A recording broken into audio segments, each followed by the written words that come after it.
Hello दोस्तों, स्वागत है आपके अपने चैनल ड्रीम स्टडिंग पर। आज की इस वीडियो में हम बात करने वाले हैं MHI 108, ठीक है, जिसका पेपर आपका जून में है। कब है? जून में 19 जून को आपका पहला पेपर है, मास्टर सेकेंड ईयर, ठीक है। तो क्वेश्चन क्या है? भौतिक संस्कृति से क्या तात्पर्य है? किसी पुरातात्विक स्थल पर पाए जाने वाले पुरावशेष, जैव अवशेष और स्थलाकृतिक विशेषताओं को उदाहरण सहित समझाइए, ठीक है। तो देखिए, सबसे पहले हम इसकी प्रस्तावना देखते हैं थोड़ी सी कि भौतिक संस्कृति क्या होती है। भौतिक संस्कृति की परिभाषा मानव समाज द्वारा अपनी मूलभूत आवश्यकताओं और तकनीक विकास के तहत निर्मित, रूपांतरित और उपयोग की जाने वाली सभी मूर्त ठोस वस्तुएं भौतिक संस्कृति कहलाती हैं। क्या बोल रहे कि जो भौतिक संस्कृति है वो क्या है? मानव जो है, समाज जो है, ठीक है, वो अपनी मूलभूत आवश्यकताओं के अनुसार तकनीक में क्या करता है? विकास करता है और उसमें कुछ बदलाव करता है, ठीक है। और उपयोग की जाने वाली जितनी भी वस्तुएं हैं, जैसे मूर्त हो, ठोस हो, ठीक है। ठोस आप समझते होंगे, जैसे बेड हो गया आपका, साइकिल हो गया आपकी, कार हो गया आपका, आपके घर के बर्तन हो गए, ये सब चीज़ क्या है? ये ठोस है, इनको आप छू सकते हो जाकर, ठीक है। इन्हीं सभी को क्या बोलते हैं? भौतिक संस्कृति कहलाते हैं, ठीक है। सिंपल है, जो मानव है वो अपनी आवश्यकताओं के लिए तकनीक में विकास करता है और बहुत सारी चीज़ों को निर्माण करता है, ठीक है। उसमें कुछ बदलाव करता है अपने आसपास के वातावरण में, और जो ठोस और मूर्त जितनी भी वस्तुएं हैं वो सभी क्या है? आपकी भौतिक संस्कृति कहलाती हैं। प्रसिद्ध मानव विज्ञानी E.B. टायलर, ठीक है, E.B. टायलर के अनुसार इसमें वे सभी उपकरण, वस्त्र, बर्तन, हथियार और आवास शामिल है जिन्हें मनुष्य ने अपनी बुद्धि से आकार दिया है। क्या बोल रहे? एक आपके विद्वान है, मानव विज्ञान है, टायलर। टायलर बोलते हैं कि वो सभी उपकरण जिसे मनुष्य ने क्या करा है? अपनी बुद्धि से जन्म दिया है। जैसे आपका वस्त्र हो गया, बर्तन हो गया, हथियार हो गए, या रहने की कोई जगह हो गई, इन सबको क्या बोलते हैं? भौतिक संस्कृति कहा गया है। ये समाज की तकनीकी क्षमता और पर्यावरण के प्रति अनुकूल दृश्यों को प्रमाण करती है। अब देखो, पुराशेष जो है, इसकी परिभाषा और इसका महत्व जानते हैं हम। क्वेश्चन हमारा यही है ना कि पुरातात्विक स्थल पर पाए जाने वाले पुरावशेष, जैव अवशेष और स्थलाकृति विशेषता, इनकी विशेषता और महत्व ये सब बताएंगे हम उदाहरण के साथ, ठीक है। तो देखिए, ये किसी पुरातात्विक स्थल से प्राप्त होने वाली ऐसी छोटी और स्थानीय तरणीय वस्तुएं हैं जिन्हें प्राचीन काल के मनुष्य द्वारा सचेत रूप से बनाया गया या उपयोग किया गया था। क्या बोल रहे? पुरा अवशेष, पुरानी चीज़ें। ये क्या है? ये ऐसी वस्तुएं हैं, ठीक है। ये ऐसी वस्तुएं हैं जिनका क्या करा? स्थानांतरण कर दिया, ठीक है, एक जगह से दूसरी जगह इनको ला दिया।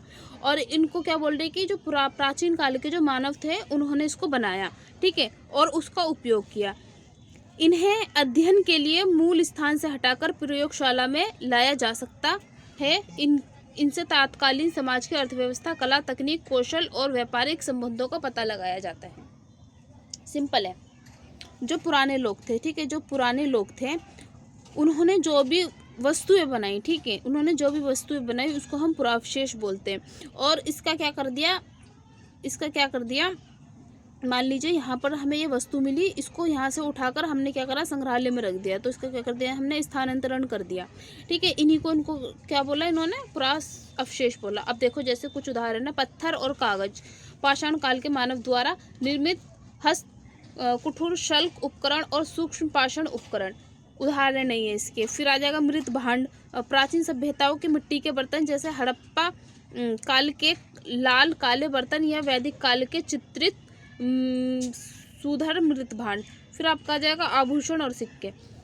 प्राचीन राजाओं द्वारा जारी सोने, चांदी, तांबे के जो सिक्के होते थे, कीमती पत्थर होते थे या मणिके होते थे, ठीक है, टेराकोटा की मूर्तियाँ होती थी, ये सभी क्या है? आपके पुरावशेष है। इनके माध्यम से हम क्या पता लगा सकते हैं? इनके माध्यम से हम पता लगा सकते हैं कि उस टाइम पे वहाँ की आर्थिक स्थिति कैसी थी। मान लीजिए, अगर हमें यहाँ पर बहुत ज़्यादा सोना, क्या मिलता है?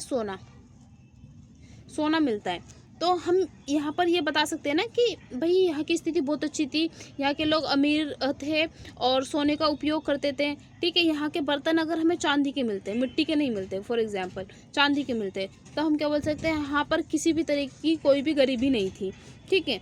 यहाँ के जो पत्थर है, ठीक है, पत्थरों पर जो तकनीक बनाई गई, ठीक है, पत्थरों से जो औजार बनाए गए, उन औजारों की जो तकनीक थी उसके द्वारा हम ये पता लगा सकते हैं कि हाँ, यहाँ के मानव बहुत सभ्य थे और उनके पास नई नई तकनीकें थी। ठीक है, आभूषण और सिक्के, इन सब के द्वारा हम वहाँ की आर्थिक स्थिति को जान सकते हैं। और ये सभी पूरा अवशेष है, क्योंकि क्या बोल रहे, पूरा अवशेष क्या होते हैं, ठोस होते हैं भाई, इनको हम छू सकते हैं, सिंपल है। आप आभूषण को छू सकते हो, सिक्कों को छू सकते हो, बिल्कुल छू सकते हो, मृदभान मिट्टी के बने हुए बर्तनों को छू सकते हो, औजार और पाषाण को, पत्थर को छू सकते हो। फिर आ जाएगा जैव अवशेष। ठीक है, इन्हें पारिस्थितिक तथ्य भी कहा जाता है। ये प्राकृतिक, जैविक या अजैविक सामग्रियां हैं जिन्हें मनुष्य ने स्वयं निर्मित नहीं किया, लेकिन वे मानवीय गतिविधियों के कारण पुरातात्विक स्थल पर जमा हो जाते हैं। इनके वैज्ञानिक विश्लेषण से प्राचीन काल के पर्यावरण, मनुष्य के आहार, वनस्पति और पशुपालन के सटीक जानकारी मिलती है। क्या बोल रहे, जो जैव अवशेष है, हमने पूरा अवशेष समझ लिया क्या है, मानव द्वारा ही निर्मित की गई वस्तुएं थी पुराने समय की। ठीक है, जैव अवशेष क्या है, इन्हें मानव ने निर्मित नहीं किया, प्रकृति ने इन्हें बनाया है, लेकिन मनुष्य ने कुछ इसमें अपना हस्तक्षेप करा, जिसके द्वारा क्या हुआ, ये एक जगह पर जमने लगा। अब देखो उदाहरण, प्राणी अवशेष, भोजन के रूप में उपयोग किए गए पाले गए जानवरों, पक्षियों और मछलियों की हड्डियां, सींग या दांत।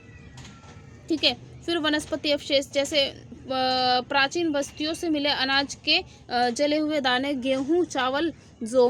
ठीक है, फल और सूखे बीज, पर्यावरणीय साक्ष्य, खुदाई के दौरान मिट्टी की परतों से प्राप्त परागण, लकड़ी का कोयला और प्राचीन मिट्टी की रसायन संरचना, स्थलाकृति। ठीक है गाइज, ये जो लास्ट है आपका यहाँ पर आ जाएगा स्थलाकृति विशेष। ठीक है, इसको यहाँ से लेना आप, ये पूरा यहाँ से यहाँ तक आएगा, पता नहीं कैसे इसको करा है, कोई नहीं। ठीक है, तो अब स्थलाकृतिक विशेषताओं की बात करेंगे हम यहाँ पर। तो ये किसी स्थल पर मौजूद वे मानव निर्मित संरचनाएं या भौतिक परिवर्तन होते हैं जो पूरी तरह अचल होते हैं। इन्हें बिना नष्ट किए या इनका मूल स्वरूप बदले उनके स्थान से हटाया नहीं जा सकता।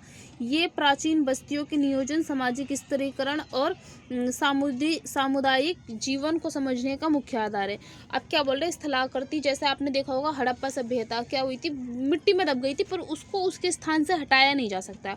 क्यों? क्योंकि वो एक स्थलाकृति, कोई मंदिर होता है, ठीक है, मंदिर को उसके स्थान से नहीं हटाया जाता, वो वहीं पे मिलता है। अब जैसे इसमें देखो, वास्तुकला के साक्षी ईंटों या पत्थरों से बने घरों की दीवारें, इमारतें, नींव, फर्श और मोहनजोदड़ो का विशाल स्नानागार आ जाएगा। घरेलू और औद्योगिक लक्षण, खाना पकाने के प्राचीन चूल्हे, धातु पिघलाने वाली भट्टियां और खंभे, गाड़ने के लिए जमीन में किए गए गड्ढे। फिर आ जाएगा आपका धार्मिक एवं अंतिम संस्कार संरचनाएं, प्राचीन कब्रिस्तान, शवों को दफनाने वाले कब्रें, महापाषाणिक समाधियां, यज्ञ, वैदिक। अब इसका हम निष्कर्ष की बात करें यहाँ से, तो देखिए संक्षेप में कहें तो भौतिक संस्कृति बीते हुए कल का भौतिक दस्तावेज है, जहाँ पुरापाषाण इंसानी कला और तकनीक को प्रकट करते हैं। वहीं जैव अवशेष उनके प्राकृतिक परिवेश की जानकारी देते हैं। स्थलाकृति विशेषताएं उनमें सामाजिक व सामुदायिक जीवन के ढांचे को स्पष्ट करती है। इन तीनों का समाकलन अध्ययन ही इतिहास का प्रमाणिक पुनर्निर्माण करता है। इसके बाद गाइस हम ये वाला क्वेश्चन करेंगे, बाबर्स क्या है होते हैं, और प्राचीन जलवायु के पुनर्निर्माण में इनका क्या महत्व है। ठीक है, तो आज की वीडियो के लिए इतना ही। Thank you. अगर आपको समझ में आया हो तो चैनल को लाइक सब्सक्राइब ज़रूर कर देना।